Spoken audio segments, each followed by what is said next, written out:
You know, I got my first dirt bike at 4 years old for Christmas. We shortly moved to Vegas after that. I remember 2 days after moving to Vegas, there was a lot across the street from our track home, and that was the first time I rode my dirt bike, and motorcycles got its claws in me. You know, fast forward, I turned pro at 17, and I came home with half sleeves at 18. And I remember my old man looking at me. He was pretty traditional in those values, and he's like, man, you better hope this works for you because you ain't getting a job. In that moment for me, it wasn't, oh, I'm gonna go make millions of dollars like maybe a football or a baseball, kid would hope to. I just wanted to do what I love doing and pay my rent and keep the lights on. It wasn't a money thing for me, but if I had the opportunity to not go swing a shovel or a hammer and ride a dirt bike for a living, then that was a win. I didn't have a silver spoon in my mouth through my motocross career. I was a lowly, dirty privateer, so I paid my dues, and through that was working with my hands on my motocross bikes. As I got more successful and made money, I had this huge interest in fabrication. 15 years ago, I got my first cold saw and I got a little MIG welder. And that kind of planted a seed in me, even away from V-twin motorcycles, but I wanted to make things with my hands. I've always done things with my hands, and I wanted to start to create and fabricate. As time has gone on, my shop has grown. I've got, every couple years I get a new piece of equipment. I learn how to use it, good, bad, or indifferent. Over the years, there's been more and more fabrication, now to the point where there's quite a few low-key hidden things that I fabricate on my motorcycles. And I love to challenge myself, and I love to create. My first custom build was, again, it was just hobby standpoint. I'd been going to motorcycle rallies with my buddy Big B for a decade. I wanted to try building a bike or customizing a bike, and it started back in 14 or 15, and I did a build for Born Free. I just took my influence from motocross and put that influence into the build that I did. Hopefully it was gonna get a good showing and ended up winning that category. My entry into V-twin was a complete absolute fluke. For the Sturgis 75th, it was a bucket list for me. I'd been to Sturgis at that point probably 6 or 7 times, and I got to be the Grand Marshal for Sturgis. Part of that, I got given a V-twin motorcycle. It got shipped to me earlier that year. I did my custom thing. This was just after doing the Born Free motorcycle, and I put my spin on the bike.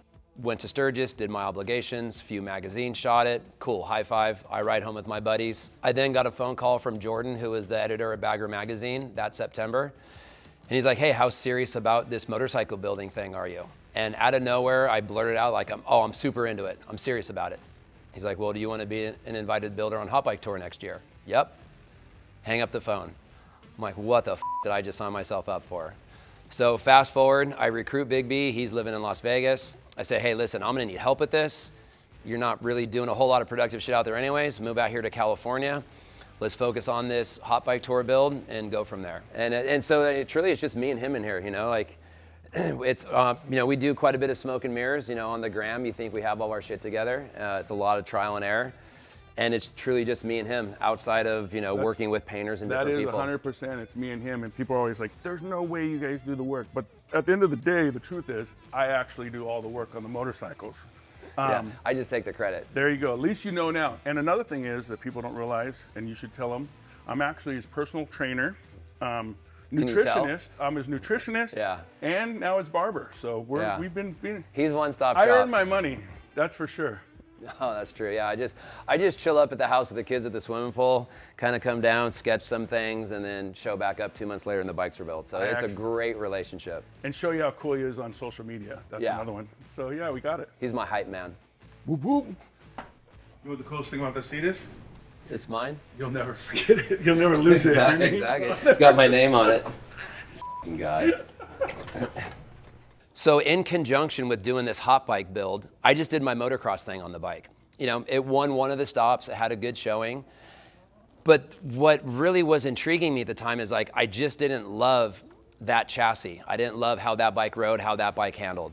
I rode one of my friend's box stock 2016 Chieftains, and the thing handled better, it turned better. I was like, holy, I gotta pursue this more. So I got through Hot Bike Tour that year, and I literally called up my manager. I said, you need to find out who is over at Indian. I really like these bikes and I want to work with them. So I cold called, said, you don't know me from Adam? I'm kind of starting to do this stuff in the V-twin world. I have a contract on the table with the other team, but I really like your motorcycles. There was no budget. I can give you a motorcycle and we can start a relationship. I said, done. Because I wasn't getting into it for the money. In my career as a motocross rider, I've ridden for every manufacturer except for KTM.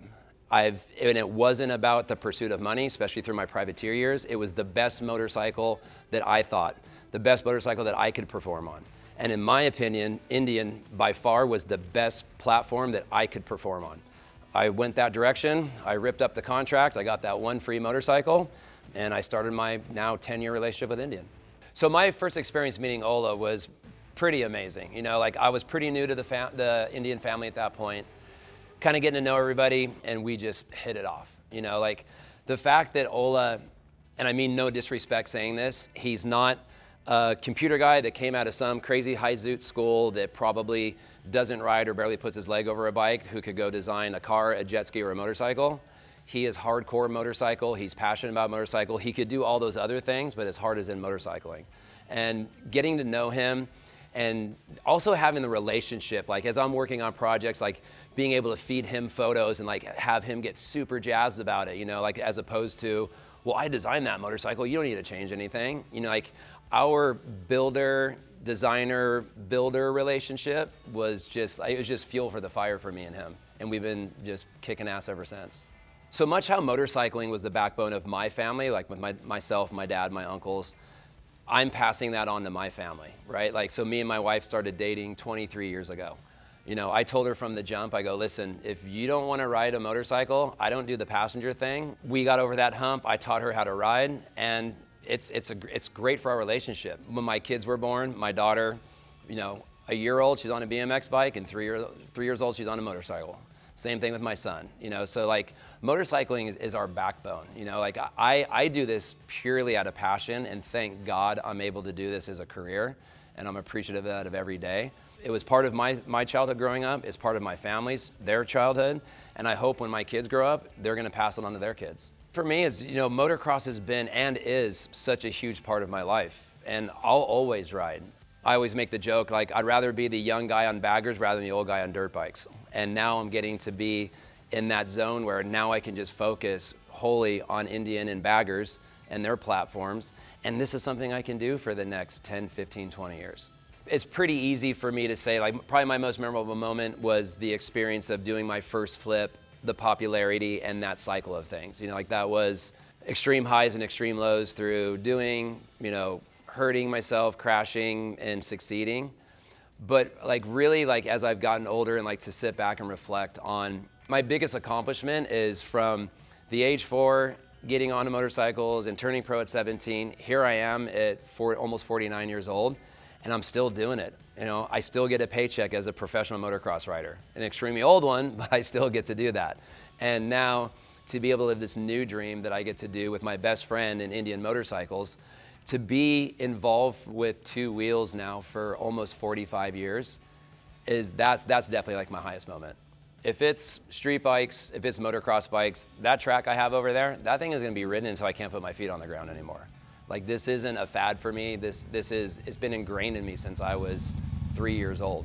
And I'll be riding motorcycles as long as I can walk. I'm Carey Hart, and I love motorcycles.